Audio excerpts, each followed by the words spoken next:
जय श्री राम। आप सुन रहे हैं रामचरितमानस का बालकांड वीडियो सीरीज़ के माध्यम से। आज आप सुनेंगे दोहा संख्या 340 से आगे की राम कथा।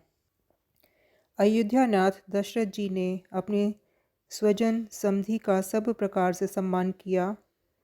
उनके आपस में मिलने में अत्यंत विनय थी और इतनी प्रीति थी जो हृदय में समाती न थी। जनक जी ने मुनि मंडली को सिर नवाया और सभी से आशीर्वाद पाया। फिर आदर के साथ वे रूप, शील और गुणों के निधान अपने सब दामादों से मिले और सुंदर कमल के समान हाथों को जोड़कर ऐसे वचन बोले जो मानो प्रेम से ही जन्मे हों। हे राम जी, मैं किस प्रकार आपकी प्रशंसा करूं? आप मुनियों और महादेव जी के मन रूपी मानसरोवर के हंस हैं। योगी लोग जिनके लिए क्रोध, मोह, ममता और मद को त्याग कर योग साधना करते हैं, जो सर्वव्यापक ब्रह्म, अव्यक्त, अविनाशी, चिदानंद, निर्गुण और गुणों की राशि हैं, जिनको मन सहित वाणी नहीं जानती और सब जिनका अनुमान ही करते हैं, कोई तर्क नहीं कर सकता, जिनकी महिमा को वेद नेति कहकर वर्णन करता है और जो सच्चिदानंद तीनों कालों में एक रस सर्वदा और सर्वथा निर्विकार रहते हैं, वे ही समस्त सुखों के मूल मेरे नेत्रों के विषय हुए। ईश्वर के अनुकूल होने पर जगत में जीव को सब लाभ ही लाभ है। आपने मुझे सभी प्रकार से बड़ाई दी और अपना जन जानकर अपना लिया।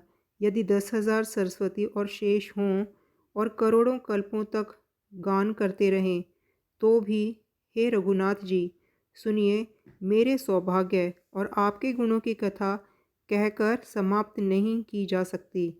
मैं जो कुछ कह रहा हूँ वह अपने इस एक ही बल पर कि आप अत्यंत थोड़े प्रेम से प्रसन्न हो जाते हैं। मैं बार बार हाथ जोड़कर यह मांगता हूँ कि मेरा मन भूल कर भी आपके चरणों को न छोड़े। जनक जी के श्रेष्ठ वचनों को सुनकर जो मानो प्रेम से पुष्ट किए हुए थे, पूर्ण काम श्री रामचंद्र जी संतुष्ट हुए।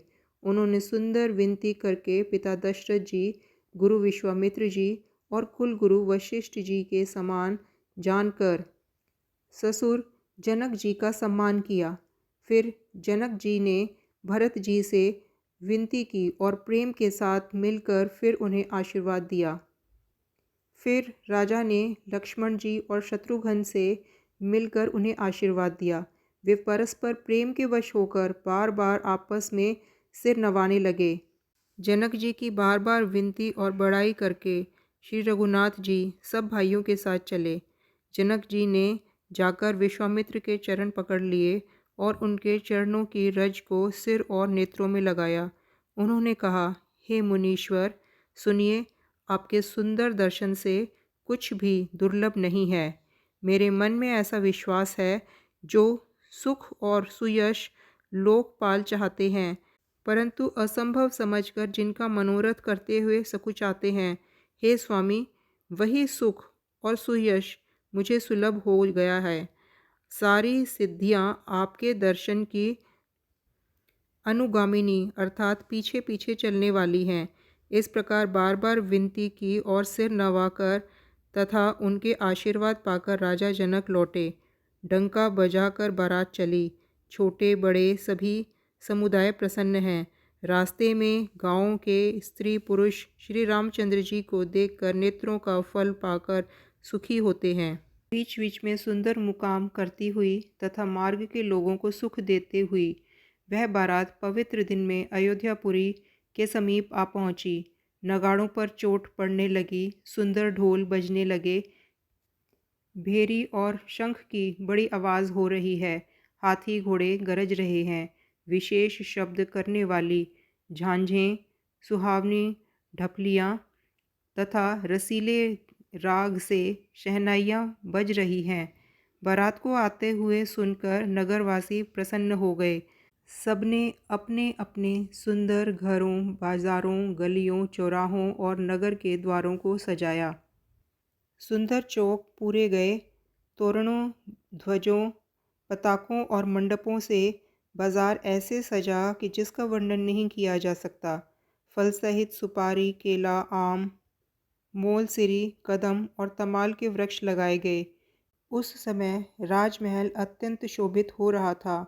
मंगल शगुन, मनोहरता, ऋषि सिद्धि, सुख, सुहावनी संपत्ति और सब प्रकार के उत्सव आनंद मानो सहज शरीर धरकर दशरथ जी के घर में छा गए हैं। श्री रामचंद्र जी और सीता जी के दर्शनों के लिए भला कहिए किसे लालसा न होगी। सुहागिन स्त्रियां झुंड के झुंडों में सभी सुंदर मंगल द्रव और आरती सजाए हुए गा रही हैं, मानो सरस्वती जी बहुत से वेश धारण किए गा रही हों। राजमहल में पूर्ण आनंद छाया हुआ है। कौशल्या जी आदि श्री रामचंद्र जी की सब माताएं प्रेम के वश होकर अपने शरीर की सुध भूल गई। गणेश जी और त्रिपुरारी शिवजी का पूजन करके उन्होंने ब्राह्मणों को बहुत सा दान दिया। वे ऐसे परम प्रसन्न हुई मानो अत्यंत दरिद्र सब कुछ पा गया हो। सुख और महान आनंद से विवश होने के कारण सब माताओं के शरीर शिथिल हो गए और उनके चरण चलते नहीं हैं। श्री रामचंद्र जी के दर्शनों के लिए वे अत्यंत अनुराग से भरकर परछन का सब सामान सजाने लगी। अनेकों प्रकार के बाजे बजते थे। सुमित्रा जी ने आनंदपूर्वक मंगल साज सजाए। हल्दी, दूब, दही, पत्ते, फूल, पान और सुपारी आदि मंगल की मूल वस्तुएं तथा अक्षत अर्थात चावल, अखुएं, गोरोचन, लावा और तुलसी की सुंदर मंजरियां सुशोभित हैं। शगुन की सुगंधित वस्तुएं बखान नहीं की जा सकती। सब रानियां संपूर्ण मंगल साज सजा रही हैं। बहुत प्रकार की आरती बनाकर वे आनंदित हुई सुंदर मंगल गान गा रही हैं। सोने के थाल को मांगलिक वस्तुओं से भरकर अपने कमल के समान कोमल हाथों में लिए हुए माताएं आनंदित होकर परछन करने चलीं। सुंदर मणियों से बने बंदरवाल ऐसे मालूम होते हैं मानो इंद्रधनुष सजे हों। नगाड़ों की ध्वनि मानो बादलों की घोर गर्जना है। प्रवेश का समय जानकर गुरु वशिष्ठ जी ने आज्ञा दी। तब रघुकुल मणि महाराज दशरथ ने शिवजी, पार्वती जी और गणेश जी का स्मरण करके समाज सहित आनंदित होकर नगर में प्रवेश किया। आकाश में शगुन हो रहे हैं। देवी देवता दुदुम्बी बजा बजाकर फूल बरसा रहे हैं और सुंदर मंगल गीत गा गा कर नाच रहे हैं। नगर में लोग श्री रामचंद्र जी का मंगल गा रहे हैं।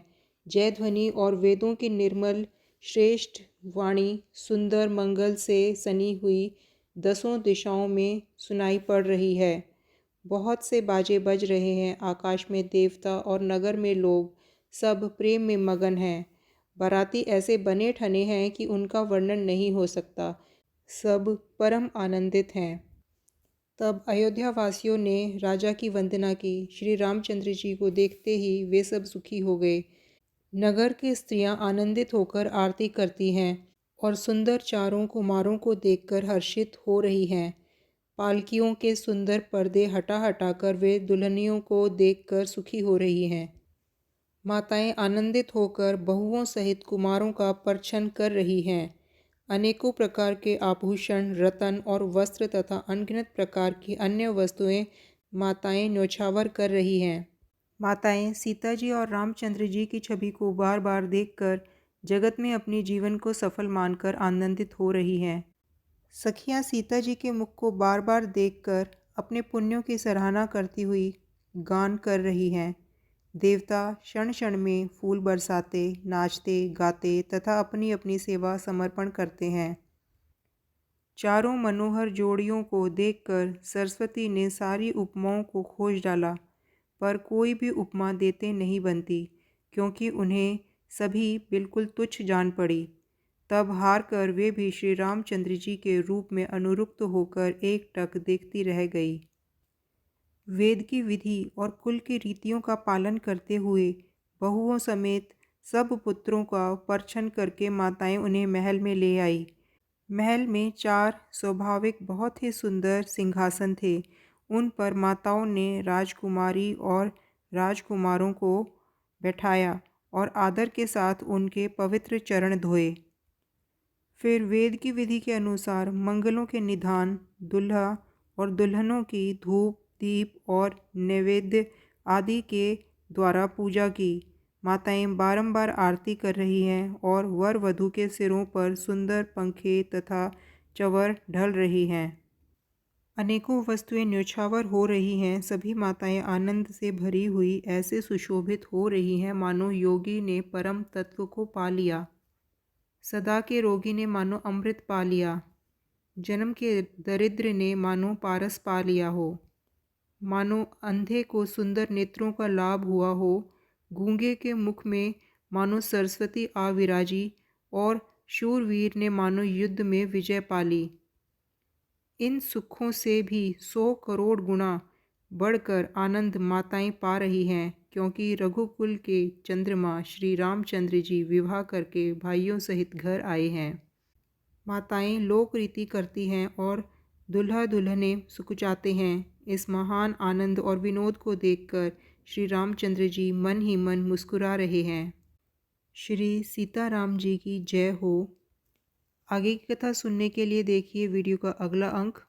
गोस्वामी तुलसीदास जी कृत श्री रामचरितमानस को प्रतिदिन सुनने के लिए कृपया इस चैनल शाश्वत भक्ति पथ को सब्सक्राइब करें। वीडियो अच्छा लगा हो तो लाइक और शेयर करें। राम कथा कहने सुनने वाले सभी का श्री रामचंद्र जी कल्याण करें। कृपया कमेंट बॉक्स में जय श्री राम लिखें। वीडियो अच्छा लगा हो, कोई संबंधित सुझाव हो तो उन्हें भी कमेंट बॉक्स में लिखें। धन्यवाद।